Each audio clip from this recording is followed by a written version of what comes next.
Hi, Dana Sparks, broker with Maximum One Greater Atlanta Realtors, and this week's contract tip in continuation with sneak peek at the 2016 GAR contract forms changes and additions. This week I'm going to go over the changes that GAR made on Form F-133, the notice to unilaterally extend the closing date. Now, as you know from watching these videos and taking our contracts classes, that GAR did change that provision for the extension, the unilateral extension of the closing date. They changed it in their revisions they did in May of 2015 to 8 days. So the unilateral extension is not for 7 days, but for 8 days. But back in May, what GAR failed to do is they changed it in the purchase and sale, but they failed to make the change in the actual notice to unilaterally extend closing, and in the amendment to extend the closing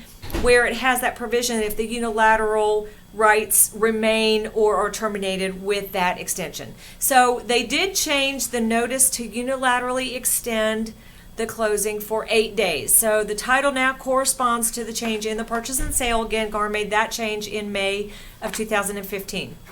But they changed the notice this year, 2016. The other thing that GAR did in addition to that change on the 2016 notice that will be available to agents in January is they added a stipulation in direct response to TRID. So the seller or the buyer may send the notification, and again, the parties under contract, binding under a GAR contract, you can only use the unilateral notice to extend only for very limited number of issues. Either the seller cannot satisfy valid title objections, excluding liens, judgments, and deeds to secure debt that can be satisfied with the payment of money or bonding off of the same, and B, title objections which do not prevent the seller from conveying good and marketable title of the property.